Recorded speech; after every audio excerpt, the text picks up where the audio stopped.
Hello दोस्तों, आज हम स्टार्ट करने जा रहे हैं भारतीय संस्कृति की विशेषताएं। ठीक है, ये आपका अनेक exam UGC NET UP higher commission सब में आता है। तो हम लोग शुरू करते हैं भारतीय संस्कृति की विशेषताएं। भीमबेटका किसके लिए प्रसिद्ध है? तो किसके लिए प्रसिद्ध है? शैलकृत गुफा चित्रों के लिए। किसके लिए प्रसिद्ध है? शैलकृत गुफा चित्रों के लिए। फिर नंबर क्वेश्चन 2 आते हैं, सैंधव सभ्यता का महान स्नानघर कहाँ से प्राप्त हुआ है? तो बताइए कहाँ से प्राप्त हुआ है। देखिए, ये प्राप्त हुआ है मोहनजोदड़ो से।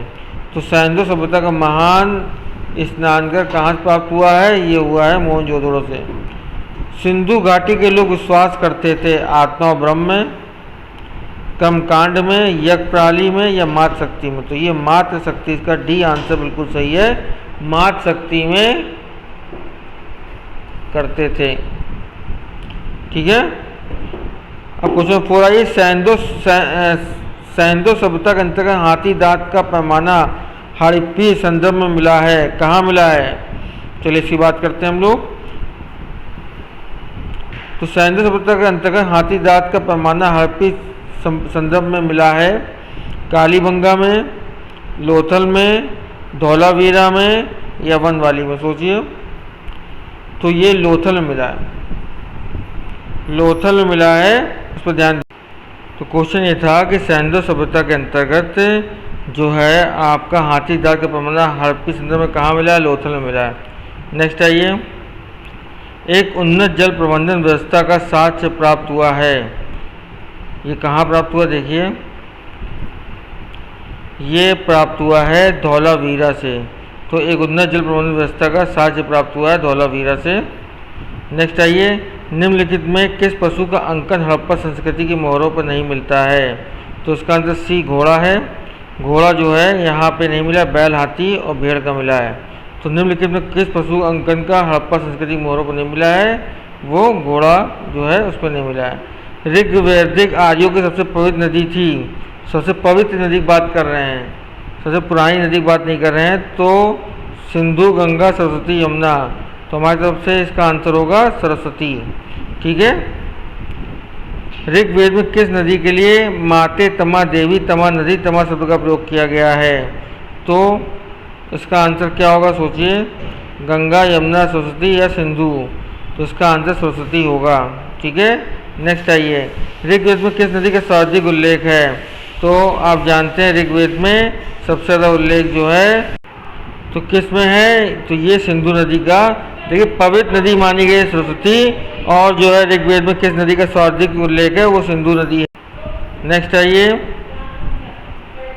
बौगा जो कोई अभिलेख में निम्न से किस ऋग्वैदिक देवता का उल्लेख मिलता है?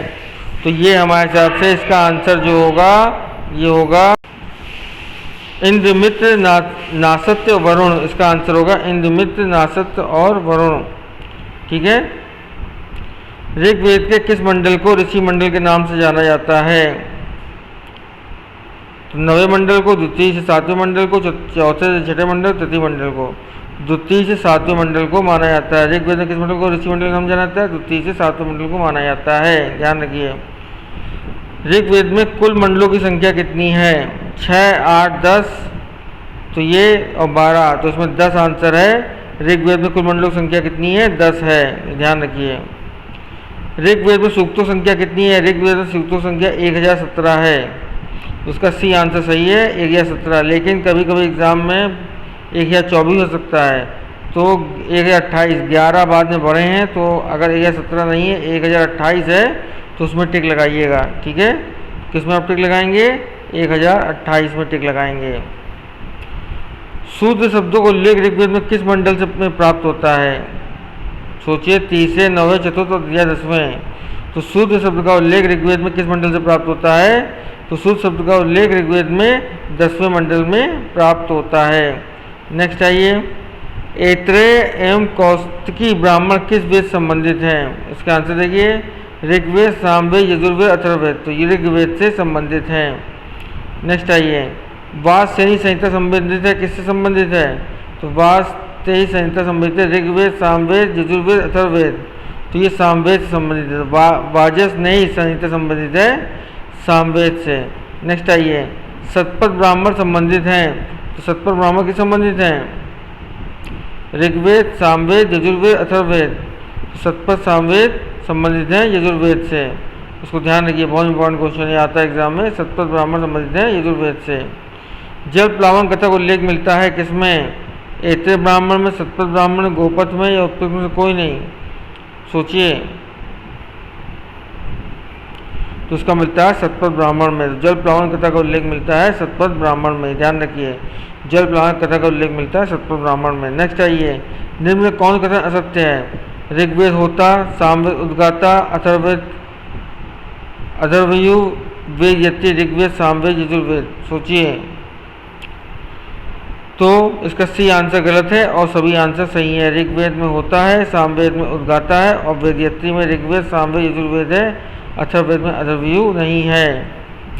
नेक्स्ट आइए, अथर्ववेद में क्या है? ब्रह्मा है, ध्यान रखिए, अथर्ववेद में ब्रह्मा है।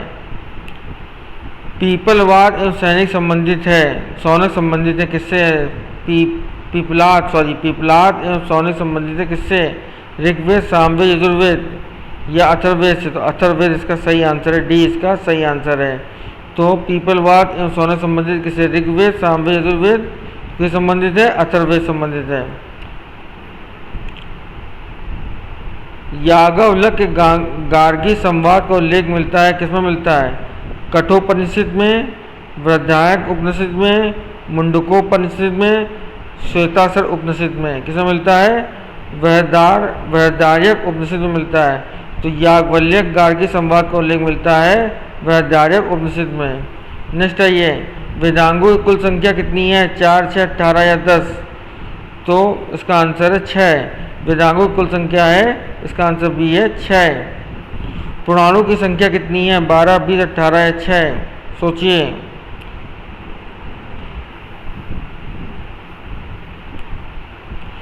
पुराणों की संख्या 18 है, ध्यान रखिएगा। ऋग्वेद में सर्वाधिक सूक्त समर्पित कौन है? इंद्र, अग्नि, रुद्र या वरुण? तो इंद्र जो है ऋग्वेद में सर्वाधिक सूक्त समर्पित है। निम्न में कौन सा कथन सही नहीं है? पूर्व सम्राट, पश्चिम सौराट या उत्तर विराट या उपयुक्त सभी? तो हमारे हिसाब से उपयुक्त सभी हैं। पूर्व में सम्राट है, ये पूर्व सम्राट का नाम दिया गया, पश्चिम में सौराट का नाम दिया, उत्तर में विराट का नाम दिया गया है। जो राजा लोग होते हैं उनका ये नाम दिया जाता था। तो पूर्व में सम्राट का आता था, पश्चिम सौराट और उत्तर में विराट। तो उपयुक्त सभी सही हैं। उपनिषद पुस्तकें हैं धर्म पर, योग पर, विधि पर या दर्शन पर? तो ये दर्शन पर, इसका आंसर बिल्कुल सही है। तो इसका आंसर डी बिल्कुल सही है। उपनिषद पुस्तकें हैं धर्म, योग, विधि पर, तो ये दर्शन पर है, डी आंसर बिल्कुल सही है इसका। नेक्स्ट आइए, अध्यात्म ज्ञान के विषय में नचिकेता और यम का संवाद किस उपनिषद में प्राप्त होता है? बृहदारण्यक उपनिषद, छांदोग्य उपनिषद, कठोपनिषद या फिर केन उपनिषद? तो ये कठोपनिषद में प्राप्त होता है। तो अध्यात्म ज्ञान के विषय में नचिकेता और यम का संवाद किस उपनिषद में प्राप्त होता है? तो कठोपनिषद में प्राप्त होता है। भारतीय संस्कृति के अंतर्गत ऋत का अर्थ क्या है? प्राकृतिक नियम, कृत्रिम नियम, मानवीय नियम, सामाजिक नियम?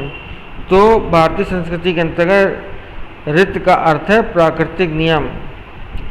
शतपथ ब्राह्मण में उल्लेखित राजा विदेश माधव संबंधित ऋषि थे? ऋषि भारद्वाज, ऋषि वशिष्ठ, विश्वामित्र, गौतम रावगुण?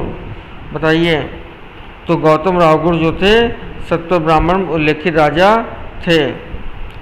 हिंदू पौराणिक कथा के अनुसार समुद्र मंथन हेतु किस शब्द ने रस्सी के रूप में स्वयं को प्रस्तुत किया था?